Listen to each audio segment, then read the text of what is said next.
of people spreading conspiracy theories and foments hatred of media. This is insane. As a fake news story has turned into something very real. Oh, and when they say fake news, that includes any reporting that contradicts their leftist narrative. You are fake news. Very dishonest. Relentless left-wing bias. Blatant lies. It is an agenda.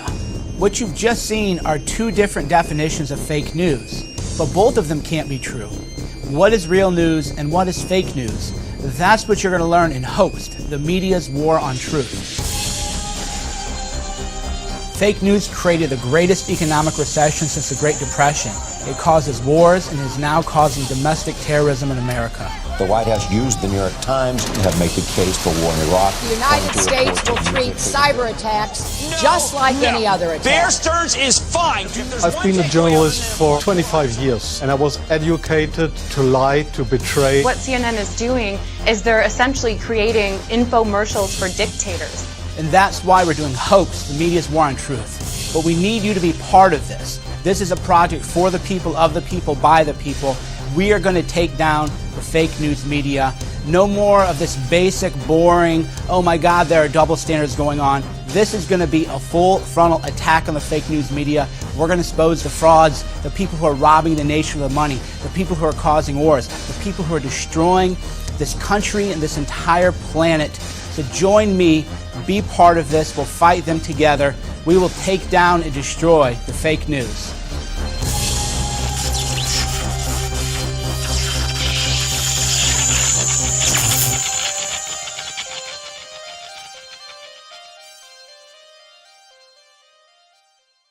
Hi everybody, Stefan Molyneux from Freedom Main Radio, back with a good friend, Mike Cernovich. You know him, I'm sure, but just on the off chance you don't, he is a lawyer, filmmaker, and the best-selling author of Guerrilla Mindset, How to Control Your Thoughts and Emotions to Live Life on Your Terms, and MAGA Mindset, How to Make You and America Great Again. He is also a producer of the film documentary Silenced, Our War on Free Speech, and the upcoming film, whose trailer we just saw, I hope you have goosebumps just like I do, Hoaxed, the media's war on truth, which you can help fund and support right now at hoaxedmovie.com. Mike has an alphabet soup of ways you can follow him online, which we will put in the show notes. Mike, thanks so much for taking the time today. Yeah, always my pleasure. Appreciate the support, and hopefully you're in Hoaxed. I gotta send you guys a proposal, but we want to have an optimistic sort of finish to it, rather than just do a polemic on the media, which is, creating fear and hysteria. There's enough of that in the world, where I only want to create a little bit of fear and hysteria to say, but here's the good guys, right. And then bring in the good guys kind of later on in the film. Well, the opportunity to break the monopoly of propaganda that has dominated human thought throughout history.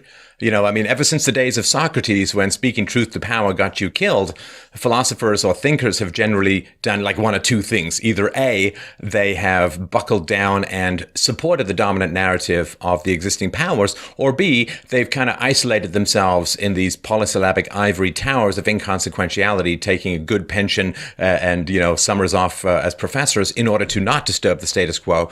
But now we have, for the first time, I think, in human history, certainly since the invention of the printing press, we have a chance to bypass this chokehold of propaganda that seems to run civilizations into the ground with depressing regularity. Yeah, it's interesting because CNN actually just called me right before I did this and said, John McCain got mad about one of your videos. And in one of the videos, I talked about how he has connections to the so-called Russian lawyer. And he goes, well, I have no connections or whatever. And I told the CNN guy, well, isn't it funny that now John McCain has to respond to my stuff? And then, of course, the more interesting conversation, too, is why is CNN coming after my stuff on behalf of John McCain? Right? How does that make any sense? That's why people go, Cernovich, you claim that, the media is owned and everything. And I go, well, yeah, foreign policy came after me. He wrote an article a couple of days ago. And they had people in the CIA who said Cernovich is such a mean guy that nobody wants to work for McMaster because Cernovich might write about him, and I'm like a bully. And I asked a woman from actually 3 people wrote the article, and I said, wait a minute, so let me get this right. The CIA is coming to you to complain about me, and you're going to do that. And you realize that the media is nothing but a PR agent for the deep state. There is no real free press in America other than people like you, Paul Joseph Watson, social media. That's the real free press in America. Well, it is fascinating, too, because not only, I think, are they doing the bidding of the powers that be, Mike, but also they are ruthlessly attacking and suppressing dissent from the dominant narrative. I wonder if you could help people to understand how much we see this happening in Europe, where people are being threatened with jail and massive fines for questioning government policy. There, it's very overt. Now, of course, the challenge in America for the dominant narrative generators is the First Amendment, but they can bypass that in some ways by creating this chilling effect of just personal attacks and slander and character assassination and so on that has people veer back from particular topics that are inconvenient to those in charge. Well, I mean, that's exactly right. So the old media model was, we're the gatekeepers, we decide what people talk about, blah, blah, blah. And then what happened is social media came around and now people can talk about the truth. So what they do to silence people is they attack you in several ways. They want to destroy your reputation. They dox you, just like CNN was going to dox a guy on Reddit for posting GIFs, right? The CNN hired 4 people, a whole it's worth $20 billion company CNN is. And they're going to dox some like poor schmuck who says something they didn't like, bullied them, right? So what they do is they want to character assassinate you, because if there's only a couple Google results for your name and you're a racist, sexist, homophobic, or what, you're over. Your life's done, dude. Look what they did, for example, to Pax Dickinson. They completely ended his career. They're going after other people in Silicon Valley, of course, now too. And that's how they do it. They name and shame, form an outrage mob. That gets written up, and then forever you're known as a Googler bigot. So now you apply for a job. HR, they're idiots and they don't want controversy anyway. So HR Googles it and says, oh, this guy's a racist. They don't look into it. You'll never get another job for the rest of your life. But the funny thing is that I think that used to work, except now I think what it's doing is it's having people double down and say, okay, well, if the media have attacked me to the point where I can't have a normie life, I guess it's like truth or bust. It's alternative media or bust. And I think that they're actually at this point, whereas before they could get you to fold, now I think they're cornering people and hardening the opposition in a way that has been impossible before. Well, that's where the rancor is coming from, is the collective people who do feel, my first documentary, Silenced, was about how the real threat to free speech in America right now, the government isn't shutting anybody down. The real threat to free speech is the culture which says, oh man, you tweeted a joke and I'm going to interpret that joke in the most terrible way that I possibly can. And I'm going to crush and destroy your life. Or so you've been publicly shamed, a great book about outrage mobs and public shaming. So all those people have been silenced, and they go to anonymous boards and everything, and they're attacking. And then, of course, with people like me and people like you, the media did a great thing by libeling us, because we know that there's no incentive for us to play by their rules. What are they going to do? They're going to call us that anyway. So for public figures, Milo's book hit the New York Times bestseller list. It just hit today. Nassim Taleb, I hope I'm not mispronouncing his name. So people are just saying, hey, you guys are going to go lie about us anyway. So in the past, they could have manipulated us a little bit. Like, hey, Stefan, he's a pretty good guy, complicated, but we like Stefan. And then you're thinking, well, they like me. I don't want to attack my friends. I don't want to attack the people who like me. But instead, when they go all in and call you these terrible things and lie about you, you say, okay, that's off. It's war now. So it's actually good what they did to people like us. Well, and now they seem to be in the business of inventing terms that they can affix to your visage like some cursed object. You're alt-right, you're an extremist, you're a white nationalist, they just keep inventing this new stuff to stick on your public persona in order to try and just scare people away from you. But I think, again, that's starting to backfire, because when, like you and I, you make sort of reasoned argument from first principles with carefully detailed notes and sources, and someone comes back with racist or something like that, I think people can instinctively see the difference in quality, the difference in thoughtfulness, and the difference in integrity. Sure. In the numbers, I'm a big data guy, right? I'm big in the analytics. I can go onto your Social Blade and say, okay, your Social Blade, you're still growing Twitter rapidly. You're still growing YouTube rapidly. PJW, still growing. We're all still growing rapidly. So these attacks and those little I call it the parenthetical of the scarlet parenthetical is what I call it. So they'll go, Stefan Molyneux, comma, a terrible, horrible, no good son of a gun, comma, said this, right? Or Mike Cernovich, right? They want to, that's what they do. There's a little parent, they doesn't need to be there.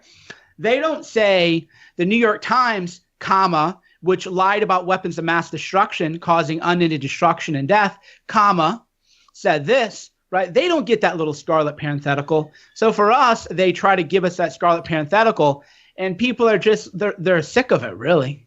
Right. Now, let's talk about some of what's at stake with regards to the media, because when we're talking sort of character assassination, people say, oh, well, you had a bad day on the media, but it's going to pick up and it's actually going to make you more famous. But when we look back just at recent history, I mean, we could go all the way back to the First World War and even before that. But if we just look at recent history, Mike, let's run through some of the things that the mainstream media has been responsible for and continues to be responsible for which no heads rolled, for which nothing changed, for which there was no fundamental alteration of culture or approach, and they just keep doubling down and continuing. I mean, we could start with, the Iraq War, of course, is the huge one that people, I think younger people who weren't around for it may not be as fully aware just how nasty and destructive that whole media cycle was. And how they call this traitors, that was, the younger people especially don't get it. I remember I was in law school at the time, Pepperdine Law School, and I was in the Army Reserves, second lieutenant. People in my own class would say, oh, you're a coward. You're just afraid to go to war. And I go, well, here's my military ID. Where's yours, right? Where's yours, buddy? But that was the climate we lived in, where anybody who said, no, I'm against interventionism, well, you're obviously a coward. People like Ben Shapiro will call you a coward. It's like, bro, where's your enlistment contract? Well, all you Max Boot went on Tucker Carlson last night was decimated. All those people, when did they ever serve? So the younger people under 30, they don't realize that not only did the media lie about the weapons of mass destruction, but they created an entire climate and culture where if you were a non-interventionalist, your own friends would say, well, why are you afraid to go to war?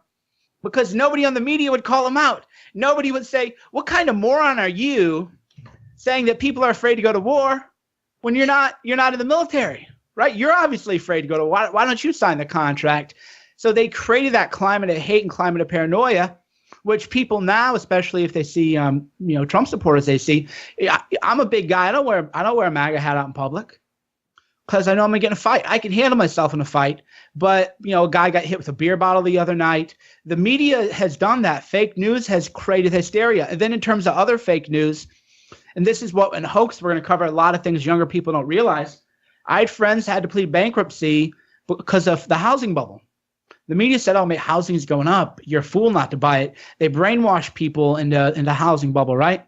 So then people, of course, lost it. They lost it. Their lives were, decimated financially. They had to completely start over. And then, Walter Duranty of the New York Times won a Pulitzer for false coverage about Stalin. That probably 50 million people probably died because of that fake news. So fake news has always existed. But before social media, there was no way to call it out. Right. I mean, other than sort of grinding lawsuits that would never be reported in the mainstream media. A lot of people don't remember, but Joseph McCarthy both pursued and won a lawsuit against a newspaper for libel. But of course, it doesn't matter. If nobody's going to report on it, it's down the memory hole. It might as well not exist. So the option of lawsuits against the media, especially if you're a public figure, people don't understand this weird thing in American law. Perhaps you can break it down for people. Just if you're a private citizen and you get slandered, well, if you prove your losses and so on. Well, but if you're a public figure, there's this weird thing where they have to have known it was false and decided to publish it anyway. And of course, since the media knows that rule, they simply won't record anything or write anything or type anything that would admit that as a motivation. So it is really hard to try and get the record corrected if you are a public figure in America in particular. Yeah, 10 years ago, what'd you do? Write a letter to the editor? Maybe they publish, right? That's the thing. Kids don't appreciate it, how bad we had it. Which is that if they lied about you, maybe you write a letter to the editor, and that's why they want to get banned on social media. But you'd write a letter to the editor, maybe they publish it, maybe 5% of people read it who read that big headline. So in American law, for a defamation lawsuit, first of all, they're very expensive. I have viable defamation lawsuits I could bring against people. People go, why don't you sue that guy? $150,000. You know what I can do productively for $150,000 other than file a lawsuit with a speculative chance of winning so that maybe I win a little vindication or whatever? $150,000, dude, I could fund the whole operation. I could hire 2 reporters for $150,000, right? But I still can't sue for most things, let's say, because in America it's called actual malice, which means they have to show by clear and convincing evidence that they acted with reckless disregard for truth or falsity, which means they had reason to believe that it wasn't true. And that even so, that's it for a statement of fact. And then for a statement of opinion, you can get away with anything. So, for somebody like me, they can say, well, Cernovich is a pro-rape, alt-right neo-Nazi. I can't even sue for that, right? Because, one time, I said this and you said that, and we can spin it that way. There's no real lawsuit to have there because that's more hyperbole. It's more a statement of opinion, because what does it even mean to be a neo-Nazi? Is that a factual statement or is that opinion? So if you're a public figure, you got it bad. Even if you're a private figure, in a way, not in a way, 100%. I would rather be libeled as a public figure than a private figure because I'll just get to my platforms, rally the troops. I've actually had corrections issued because I'll get 1,000. If you lie about me now in the media, I'll have 1,000 people email you. I'll email the public editor, email the legal, so I can get corrections now. But if you're just like a private regular guy or a gal and the media lies about you, what's your recourse? You don't have none. Think about it. Media is the only business that doesn't have a person that you can reach out to for product safety. So let's say I'm drinking coffee out of this and the glass breaks and it cuts my mouth. Well, there's people I can email at the coffee. I can actually reach out to people. If you're lied to in the Washington Post, there's no public editor, or at least there isn't one prominently known. Who do you contact? What email? What do you even do? Right? Media's the only. CNN lies about you. What do you do? I know how to get a hold of the PR people because I know the game. But if you're just a regular guy, there's no hotline. Do you feel that you've been wronged by CNN? Call here. So if you're a private figure, it's even worse too, because also if you're not making a living doing what you and I do, then there's no option. It's terrible. And quite frankly, and I don't hope this happens because this would be bad for everybody, but I'm shocked that there hasn't been actual acts of violence by people whose lives have been ruined, because you take away somebody's livelihood forever and you make them think that there's nothing to live for. That's me. I don't dox people, not only because it's morally reprehensible, but if I dox some guy and then he gets fired and he can never get a job again, that guy's going to come after me and try to kill me, right? Or eventually, maybe not that one eventually, but the media, they're so drunk with power, they're just doxing people left and right, destroying people every day. And I think, first of all, it's morally reprehensible. It is the true definition of bullying because you're punching down. But it's dumb. You're inviting people to have nothing to lose by taking you out. I don't know why anybody would want to make that a possibility or a choice for somebody. Right. And they shut down such essential and necessary debate, which has us as a society, as a culture in the West, driving ever faster blindfolded. We can't have rational discussions about things. Like anytime you talk about cutting back on entitlements. Well, you must want old people to die in the streets. You must want sick people to cough up their lungs in a ditch. You must want poor people to starve to death. Anytime you talk about controlling government spending, reducing government spending, immediately they will go and find someone who's dependent on that program, who's going to suffer enormously and tear-stained. It's all emotional stuff. And of course, what's not seen is all the people who are going to be thoroughly harmed when the government inevitably just runs out of money to put into the bank accounts where the checks go out. And so there is this titanic wall of silence where anybody who tries to come up with some sort of sane fiscal policy is immediately branded as somebody who, just wants to giggle on a golden throne while the poor expire in droves around them. And therefore you can't have any debate about ethics, about numbers, about inevitabilities, about mathematics. And that is incredibly frustrating to know that society statistically and mathematically is heading in a very bad direction, a completely unsustainable direction. But you can't have a conversation about it because the media just whips up victim hysteria.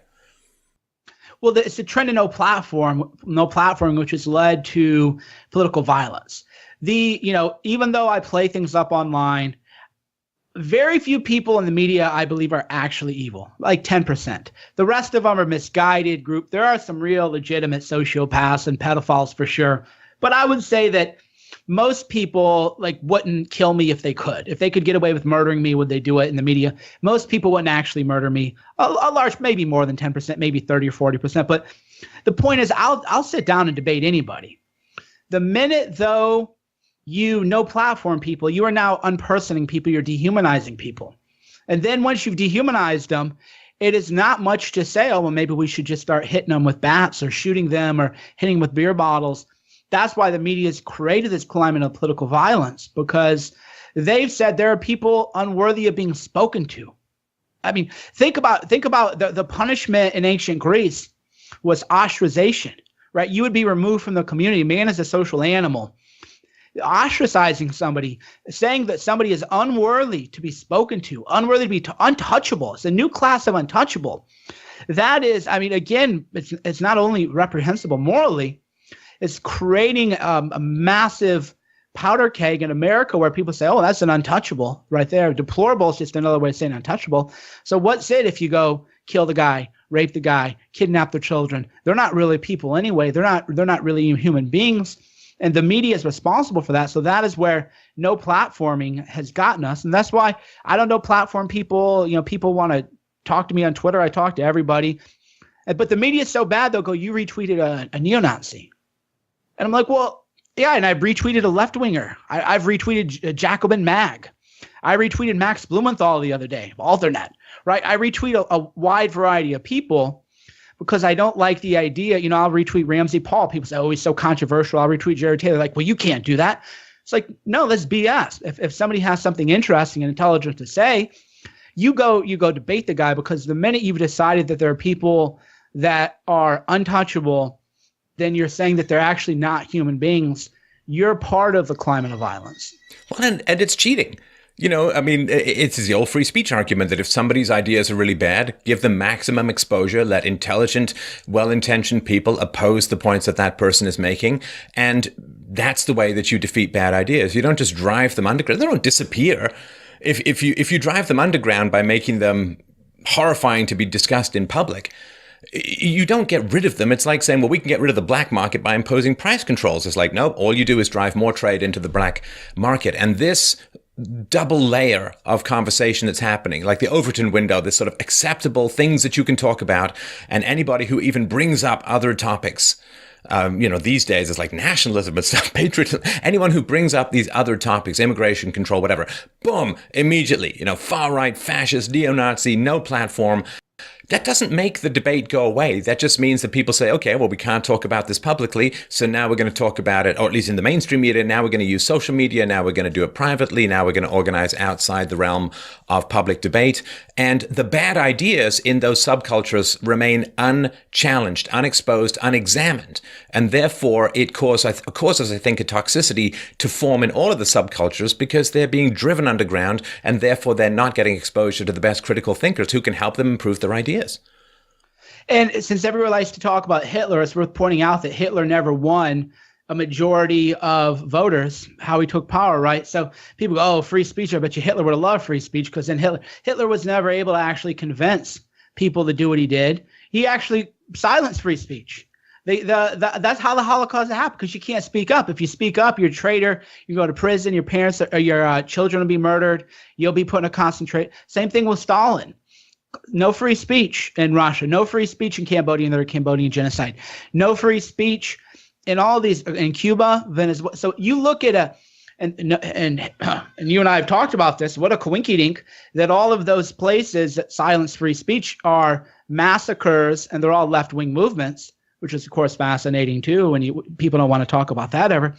So the idea is, I guess, because I want to go deep in terms of free speech, and fundamentally, I think people want to do the mostly right thing. None of us are angels, but if you put 100 people in a room and you said, hey, you know, we're going to go murder this person, you know, most people are going to not want to do that. Now there's mobs and stuff. It's not that simple, but fundamentally, most people don't want to harm other people. But if you're the left, you have an evil heart, because that evil heart shows because they want to silence people because they think, oh my God, if people are exposed to these ideas, then they'll go do these. But most people wouldn't. I mean, a good example is that David Duke gets way more media coverage than I do, right? He's a nobody. If that guy tried to have an event, maybe 100 people would show up, 50 of them would be media, 45 would be feds, and 5 would actually be fans, right? So the idea that, oh my God, they're these terrible people, and if people are exposed to their ideas, then the people are going to be persuaded is actually, that's counterfactual. It's empirically false, because you can see it. The people on the right who are the most easy to vilify because they're dancing monkeys, they don't have a real presence, right? Because the people aren't buying it. So to me, that suggests if the left wants to really censor people, that tells me that their own hearts are dark. Well, and they're not competent. As I said, it's a form of cheating.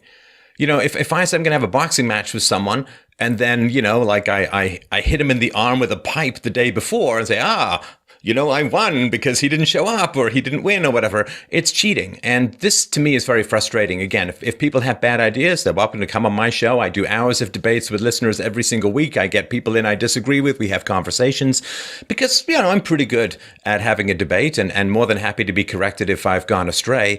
So because I have no ego investment in any particular position, my ego investment or my rational investment is in the methodology of reason and evidence. The conclusions can come and go as the data changes.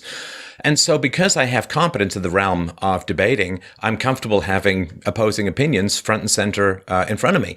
But if you're not particularly good at debating, then what you want to do is cheat by silencing the opponent. And that, I think, is starting to become pretty obvious when you look at the CNN or these. They don't bring competent people on to debate them. They don't bring well-informed, articulate, energetic, charismatic people on to debate the opposite side. They demonize, they silence, and then they try to move on like they didn't hit anything on the road. Yeah, there is that too. They are afraid. It's the infantile, the cry bully mindset, which is, you know, they attack people, and then when you hit back, they go, oh my God, you're bullying me. Ben Garrison, of course, had a great cartoon with that, as he has with other issues. So it is cheating, and that is why the left is, I mean, what do they have today? Russia, taxes. They can't sell people their actual ideas. All they can say is, well, Trump is bad, vote for Hillary, it's her turn. It is actually weakened them. Because when I went to college, it was me versus 30 people in the room. And it's you versus 30 people in the room. They're going to come up with things you never thought of. And you leave that like a gladiator school. You're like, all right, that's what people are like, oh, how come you're so quick on your feet? I'm like, walk into a room where everybody thinks you're a monster and defend your ideas. Right. And do that for a little bit, and you'll figure things out and you'll get quick on your feet. So that's why the right actually has better ideas. And the left right now, their only ideas are Trump bad, Trump mean man, Russians, and it's Hillary, it's her turn. How could you not vote for her? Why she's not 50 points ahead? Here's something that I've noticed. I think you've talked about it too, Mike, and it's really fascinating to me. Let's just take this attack on Don Jr., right? Donald Trump Jr. And I did a video on this where we can link to it below, so I won't go into the whole backstory. But basically, by saying, oh, he may have talked to someone overseas trying to get Oppo research for the election, what happens is this kind of blows up and everyone's attention is drawn to this idea, well, it's really bad to talk to people overseas to get political ammunition in an election and so on. And then what happens is, because this conversation is sparked, people come in with like, boom, you know, Hillary talking to the Ukrainians, boom, this happened, boom, this happened, boom, this happened. The Saudis are funding Hillary and, you know, all of this kind of stuff. And so what happens is by bringing up this supposed principle, well, foreign influence in an election, by focusing it like a laser on one thing, the crimes or the dysfunctions or the hypocrisies of the left come floating up. And it's almost like in attacking the right, they expose their own flank to an endless amount of counterattacks that actually overwhelms the initial attack. And so this is one of these, you know, horror movies from Japan from the 1950s, you know, sir, we're shooting lasers at the monster, but it's only making him stronger. And they don't seem to be up to this pattern yet. Yeah, they don't get it. And that's because the media isn't used to being attacked. So before I say something, I go, you know, that might be the wrong line of attack because that person can kind of flip that on you. So you kind of use that as example is if I ever get into a J.K. Rowling, I'll never get into her with her about book sales, right? So So like the average verified liberal on Twitter, they've never written a book, never sold a book. So I can be like, oh, where's your book? Oh, it must suck. You can't sell books or whatever. But if it's J.K. Rowling or Stephen King, I'm not going to do that because you get crushed, right? Because I've been used to being under attack and I'm attacked every day. Well, the media, they've never been under attack until recently. Even, even before with conservative media, they would be like, oh, the media is so unfair, they're biased. But that is more about crying. They've never had people actually say, look at this. Here's people filming your footage. Here's CNN staging a protest. Here's CNN making up stories out of whole cloth. Here's the New York Times falsely accusing Sarah Palin of a shooting. They've never actually had people fact check them and attack them. So they're completely unprepared for this. So they don't realize that, oh, hey, we're just going to lob a bomb at Don Jr. and he's going to take it and apologize and we're going to win again. They don't realize, no, now we're going to bomb your candidate, Hillary Clinton. Right. Right. And this, I think, is such a fascinating development to see. I mean, there was this New York Times article and people were posting about this on social media, the New York Times article about the Don Jr. thing. And I think there were within an hour or two, there were 4 hidden corrections that weren't noted. And it's just this makes you look terrible. And you can't hide it anymore. I mean, the lag, back before the internet, the lag between, somebody wrote a bad article and then 18 months or 2 years or 5 years later, there's some retraction and some other lawsuit that's barely written about. I mean, it doesn't really mean anything. But when you can see this 1984 style rewriting of history in real time, oh man, it shows the agenda and it shows the lack of honesty and integrity. And that leaves people adrift looking for someone to trust. And I think that's where the alternative media, if you have good integrity, can really be a lifesaver for people. Yeah, there's now people, watchdogs everywhere. Most of what I get, 90% of what I get is from the crowd. Which is another thing I think is funny is the liberals go, we're pro-democracy and we're pro-people. And I'm like, but you close the comments. Right. My DMs are open and a lot of my DMs are terrible, appalling stuff, people, whatever, and most of them are just boring and unhelpful, but you get a couple good ones in there from time to time so 90% of what I get is actually sourced from the crowd. And that's not something the media is prepared for, which is why I play it straight too, because if I've said things that I didn't even mean to be a lie, but I just worded them improperly, my own, followers were like, up my ass in a second over that. I was like, oh, I didn't mean it that way. Let me reword it. So, but the media, but I'm used to it. And you are too. You do a video, you get feedback right away. You get comments, you read your comments. And a lot of the times, you got to learn when to disregard them. But the media, they write the article and it's like a lightning bolt from Zeus. And that's the end of the conversation. Article is only the beginning of the conversation. This video we're doing is not the end of a conversation. It's only the beginning. And then on social media, and in the comments on Twitter and Facebook and everywhere, that's where the real conversation is going to happen. How on earth is CNN a $20 billion company? I mean, what am I missing? What do I not understand? I mean, they don't seem to get a massive number of eyeballs. They, of course, any outside investor would say, well, they seem to be messing with the value of the brand, like whoever's making these decisions, whether it's from the top down or just kind of horizontally flooding its way across the organization. They seem to be doing significant damage to the brand. How on earth is it worth so much? I can't quite figure out the economics of that. Well, I'm flabbergasted because I don't know. That's the whole thing. When I'm out walking Syra, my dog, this is what I think about. I was like, where is the money coming from? The advertising doesn't convert. You're buying an ad on CNN and some guys, at a sports bar taking a leaker, everybody's at the airport and everybody's, like this and talking. Nobody's watching the TV. So their viewership numbers are inflated by being on in sports bars, TVs, airports. Even then they can't do 1 million viewers for their shows, right? So yeah, this is endlessly perplexed. Well, actually, when I looked into the valuation of CNN, I saw 20 billion and I thought that can't be right. You better fact check it. No, under the proposed merger of AT&T and Time Warner, that's what CNN would be valued at, $20 billion. So I have no idea, man. And that's what I'm going to explore in Hoaxed is their ratings, because Hoaxed will be an attack on their advertising. Because if advertisers actually understood anything, they would realize advertising on TV is the dumbest thing you can do right now because it doesn't convert. Well, and the other thing too, if you look at the demographics of the alternative media versus the demographics of the mainstream media, I mean, the mainstream media, like they're halfway to just being funeral directors when it comes to the age slice of their audience, like in the 60s and in the late 50s and so on.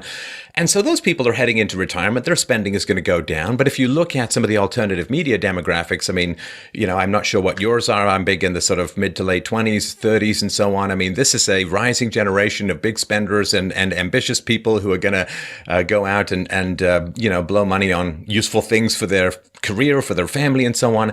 That's another thing. I mean, valuation is supposed to have something to do with the curve of valuation in the future. And we got a whole bunch of people who are, I guess, tuning into this stuff because they don't know any better, but with younger people, much more savvy. And the idea, to me, like something big is breaking in the world, I'd better turn on the television. That's completely incomprehensible to me. Yeah, our people spend money. I learned that I hold events. They sell out quickly. If anything, you know, I just need to get bigger venues and do bigger events. But that's the reality. Our people spend money. Hoax raised 70 grand, 2 days. I haven't even promoted it heavily. Haven't sent my email list out yet. So I haven't even promoted it Mike Cernovich style where I'm really like going wild on it. Already 70 grand, you know, 2 days. I go to a seminar on Saturday for Guerrilla Mindset. That is sold out in like 36 hours. Every event we have sells out really quickly. And it is a audience that is involved. Whereas in TV, there is a passive consumer audience with pills for drugs for conditions they may or may not have. So yeah, again, it is like literally when I think about it, I'm just like, I don't get it. The only time I'm triggered is when I try to think about how these media companies actually have these inflated valuations, because the math doesn't add up. Nothing makes any sense. It might be one of the biggest Ponzi schemes of our generation. Oh, it strikes me as a bubble that puts the 90s tech bubble to shame, just in terms of what the actual revenue is going to be. And of course, we now know that if a network like CNN or some other, if they do something egregious, then their advertisers are going to be targeted, and it's going to become challenging and costly for them to defend their association with a tainted brand. And so there's a vulnerability in the organizations as well that I'm not sure. Maybe it's just a bunch of older investors. I don't mean to sound sort of ageist, but maybe, because I don't understand. Not only is their audience going to die off in the next 10 to 20, 25 years, but also there's a huge vulnerability in the targeting of advertisers for negative actions on the part of the network that is going to cause a drop in valuation that could be like an egg off a cliff. Yeah, I don't see how they have a future. Cord cutting is setting in, and they have inflated salaries, bloated staff. The advertising is a good fulcrum point. I don't get it. Every time I think about it, it just doesn't make sense, other than it's a collective delusion. And as you said, you know, again, not to be ageist, because I have a pretty big audience who's over 65, surprisingly enough. But most people, they're just throwing money at this old stuff. I mean, the same thing is true of like super PACs, right? You know, my Facebook and your YouTubes and other people's YouTubes do millions of views, and the content comes out every day. Well, these super PACs, they're taking in maybe 10, 20 million in revenues a month, or not a month, but a year, some of them a month. And they do like an ad, like a 30-second ad every couple of months. And they do, and maybe 5 million people see the ad. And I'm like, why would anybody fund a super PAC? Right? They have big offices and lines and secretaries, and everything's really fancy. And it just comes down to people fundamentally do what they know, and most people never grow and evolve. And what most people who are very old know is that, hey, TV is where it's at. You need to have TV advertising. Most people who are in politics go, super PACs. Super PACs are what you need. When the truth is that social media and content creators and daily content is what you need, but it hasn't caught up yet. But as our people get older and everything, then we'll figure it out. And then, of course, the challenge for people like you and me and others will be, how do we not be dinosaurs like CNN is in 10 years? What's going to be, right, the thing under us that we're like, oh, why would anybody do that? Well, and it's funny too, because alternative media production values are often not the highest. I mean, hey, good job. You got a mic recently. That's fantastic, right? But, you're in your house. I'm in a white bubble in the basement and so on. And this, of course, used to be a sign of, amateurness and so on. But I think what's coming out now, Mike, is it is a sign of independence.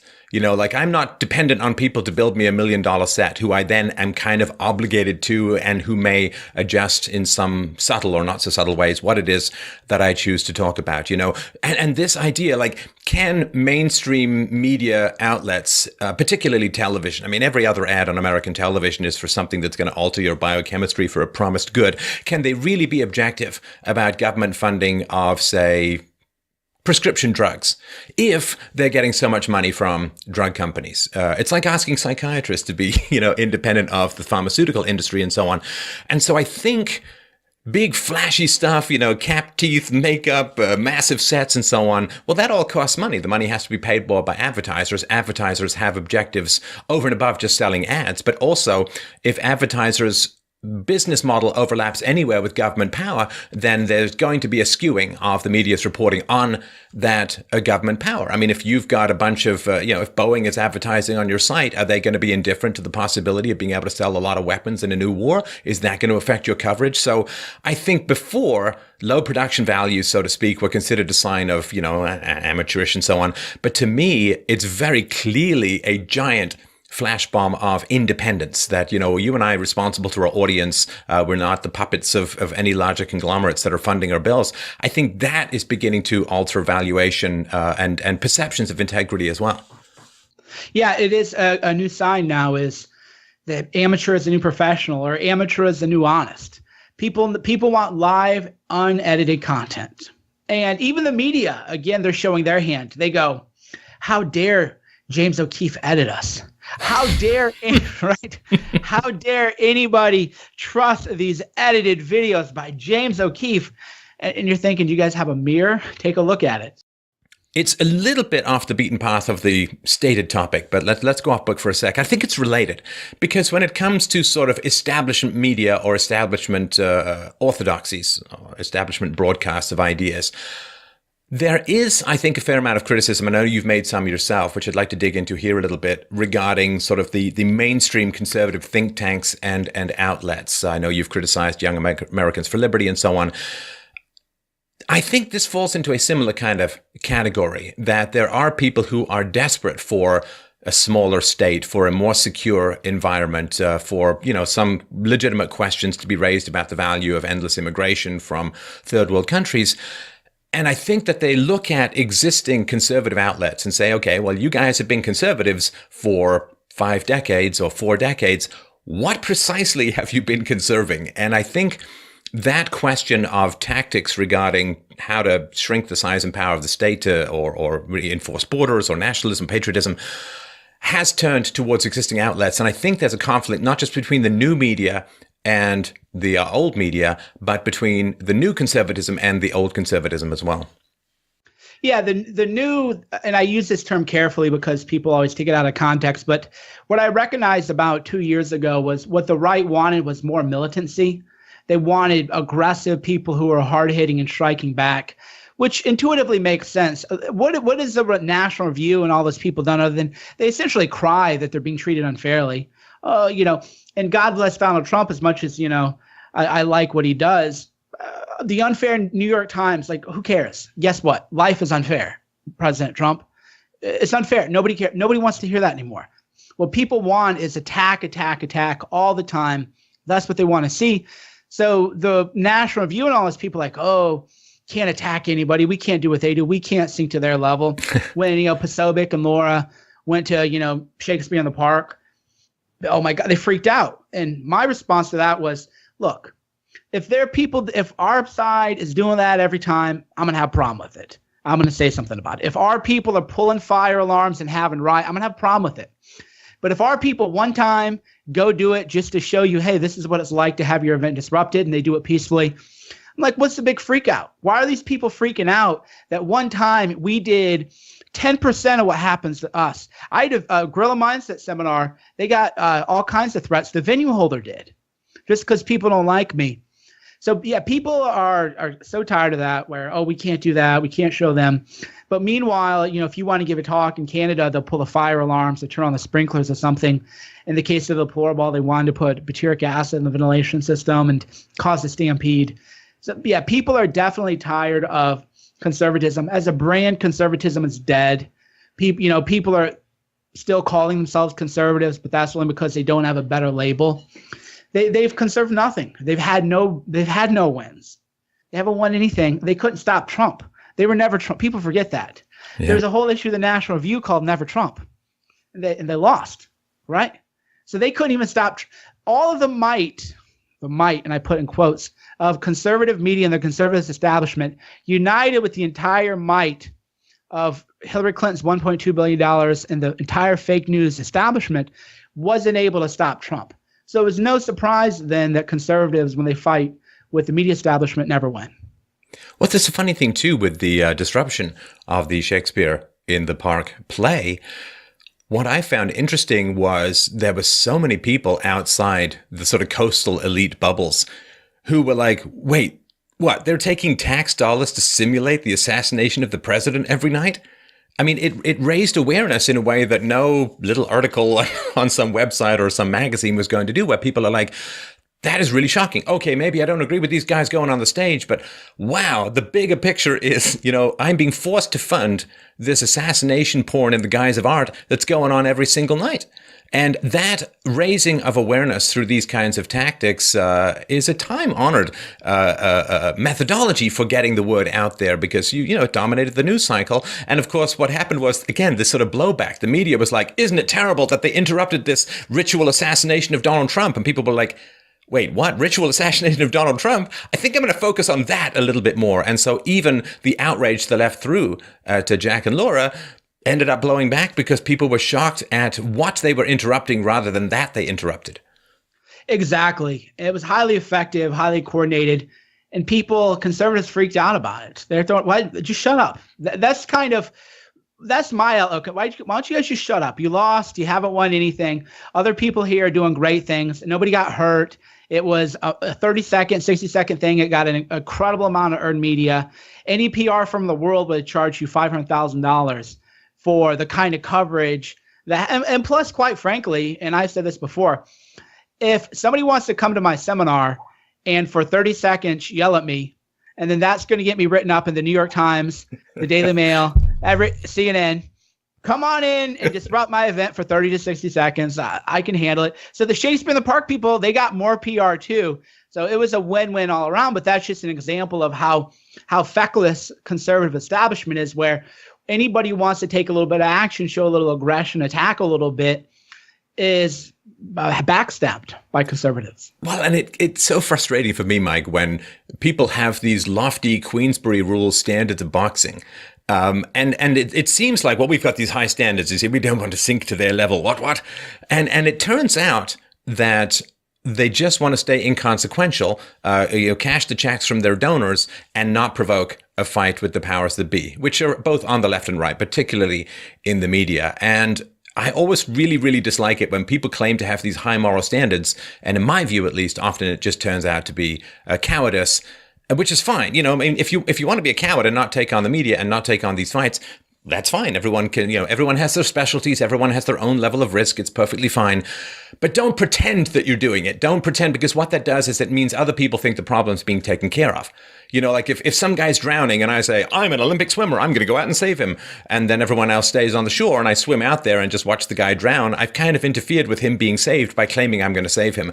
And all the people who've claimed to defend classical liberal values, small government, free market, and so on, the fact that they have been claiming these high standards, while I think fundamentally a lot of times just not wanting to get their hands dirty in the necessary fight to save the West, that to me is really frustrating. And I think now that there's a new game in town, which is the game of show me your wins. Show me your wins. Before I invest time, money, energy, and thought space into what you're doing, show me what you've been able to do that's actually been effective, that actually has had a win. And I think a lot of the traditional conservative media can't really pass that test at all.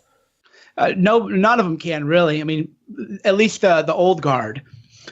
the Weekly Standard, the National Review, they're irrelevant now. I mean, it's quite funny, actually. It's quite hilarious. But the new guardists, the new people are here, and people will go hard every day, and there are big wins, and they don't know what to do. I mean, Megyn Kelly tried to take out Alex Jones. We just made a mockery of her, right? Oh, man. We made a mockery of her. So they haven't adapted to the new landscape, which is going to be, ironically, more classically liberal. The new media landscape is that, you know what, you might not like us, but you can't really ignore us, and we'll debate you anywhere. So you're going to have to debate us or lose, because people now see. So that's the same thing with Brian Stelter, right? So Brian, does a show on CNN, Unreliable Sources, and he goes, never been a more dangerous time to be a journalist. And I said, well, hey, bro, I'll wear a CNN hat through New York. Anywhere, any neighborhood you want me to, and I bring a camera and a GoPro, and we can see what it's like. Go wear a Trump hat in New York and see what happens, bro. You really think CNN is really under attack? Go wear a Trump hat. Why don't you do a real story on political violence? And that stuff grates at them because it goes viral, right? And then people are asking them why. They can't control the narrative. So the way they're going to have to respond to that is they're going to have to do a story on political violence against Trump supporters, and then surprise, surprise, people will trust them again. If you turned on CNN and every now and then they go, man, look at what's happening to Trump supporters. This violence is out of control. We're going to have a panel on to discuss violence against Trump supporters. And the panelists say, wow, this is actually terrible. We might not agree with these people politically. We should debate them, but we shouldn't be hitting them and throwing eggs at them. This is awful. Then they'll regain the trust. And they have all this money. But it just goes to show that's a really simple way to regain trust. Actually cover stories that are true, that are happening, that are prevalent. They won't even do it. Right. Well, they're not interested in a debate. They're interested in control, not information. And, this is sort of a mind exercise that popped into my head while you were talking, Mike, which is imagine being a security guard or dressing up like a security guard and walking around with a CNN camera crew around New York. I mean, would you find that to be at all dangerous? Now, imagine being a security guard and walking around with you or with Laura Loomer or, other people who are well-known public figures not on the left. And imagine what your day would be like if you were that kind of security guard. And I think that's just another way to understand that this fear that they have is entirely overblown. And it is, they have set up a situation where people like yourself and myself are in danger being out in the public. And then they cry that somehow Trump is inciting violence against them. I mean, I don't even know what to say with that kind of mindset. It just seems so deluded as to be crippling. I don't know how they get into bed in the morning and face the right direction to get through the door. Yeah, I don't know if they're being deliberately dishonest or if they are just so soft that is a threat to them, right? So I read an article today on CNN. Someone goes, it's the whole I'm a media person, I'm quitting Twitter. Well, why is that? Who cares, bro? Who cares, right? Why is that newsworthy? Hey, I'm Mike Cernovich. I walked my dog today. Isn't that cool? Why is that even news, right? We've seen it done 100 times. But if you want to really get down to it, I've waited tables. I've done customer service at a hardware store. I've worked on farms. I get a lot of nasty comments on Twitter my way. This is the best job in the world. If you can make your money reading and essentially sharing what you read and learn and live with the world, and you can pay your bills. I'm certainly not getting rich doing it. There is no better job in the world. But that's because I've had the other jobs. Like whenever I hear these people on Twitter cry, I go, have they ever been to like a Costco? There's like a person who their job is to stand there and check your receipt, and they're standing on their feet all day. How much is that? I know because I've had jobs like that. Your knees ache after the end of a shift. You go home tired. People are rude to you. I mean, if you think Twitter abuse is bad, go deal with customer service. And they're so narcissistic that they've never thought, well, actually, people there are real jobs out there that are hard. A job in the media it's not a real job. It's a dream job that a select privileged few get, and people should be very grateful to have these jobs and not be crying about the abuse that comes with it. Oh yeah, no, I'm after high school. I didn't have any money to go to college, and I went to work as a gold panner and prospector up north. Man, that was some hard work, man. Humping around giant drills through like waist deep snow and bushes and snowshoes. And one night a bear attacked the dog that was in our camp, and we were all sitting there with shotguns, just hoping it wasn't going to come through the tent. So. Yeah, I'll take typing of mean words over days like that to earn a buck. So, Mike, let's close off with, when people see, you and I out there in the world talking the way that we do and surviving, if not flourishing, off the endless attacks of the lesser minded. There is, of course, we get people going, and I know for sure that the movie, I'll give the title again, Hoaxed, the Media's War on Truth, and please everyone check out hoaxedmovie.com. I'll put the links below. They're going to get pumped up, and they're going to want to join us on the barricades. They're going to want to join us in the battle to save the West. But they're scared and they're nervous, which again, I understand. It's the kind of thing where it seems worse before it happens than looking back in the hindsight. It was like, if I could choose for it to happen, I probably would, because I'm better and stronger now as a person and as a thinker. What is the best mindset that people should have if they do want to step into the essential public arena of defending Western values, knowing that they're going to be targeted by whoever? What is the best mindset before and during this kind of decision? The best mindset is the mindset I apply, which is, what the hell am I going to do? Sit around, watch sports, have a hangover all day? Live the life of, I stay up too late on a Friday night, I get drunk, I wake up, I watch sports, I invest my emotional energy in people who don't care whether I live or die. That's where instead of investing in my emotional energy in my country, myself. To me, there's never really been a choice. It's always been, well, what is the alternative? The alternative is to sit back and do nothing while the country and the entire world is being destroyed. And is that what you want to do and look back on your life? Because we're all going to be too old one day. We're all going to have to quit the fight. You want to look back on your life 20, 30 years ago when there's moral decay everywhere, where pedophiles are allowed to work as teachers, where people go to jail for their thoughts, where people are being arrested like they are in Germany. You want to look back 20, 30 years from now as people are being sent off into prison and say, I'm glad I went out and partied on a Friday night, had a hangover, and watched sports on Saturday. That was the totality of my life. And it was even, I kind of called out that K-File guy on CNN as I go, you went to journalism school, you're in the media, and your legacy is you were going to dox some guy on Reddit because he made a pro wrestling gif about CNN. Is that what your legacy is going to be? That's your legacy? It's what I ask people every day when you're thinking back and you're thinking about the story of your life. Is the story of your life, you sat home, you got drunk, you watched sports, you did nothing with your life, or that you were a warrior and you fought hard, and we're going to win. So not only that, but you can be part of the winning team. Right. So let's talk about more practically and directly how people can help you with the movie, because the input, the quality of the input, the amount of money that you get coming in is going to have a direct effect on the quality and thus the shareability of the product that comes out the other end. So help people understand how important it is and what you're going to do with the money and what's going to come out of it, how it's going to help them in return. Right. So Silenced could have been a revolutionary film. Budget was, $85,000. The director was what he was.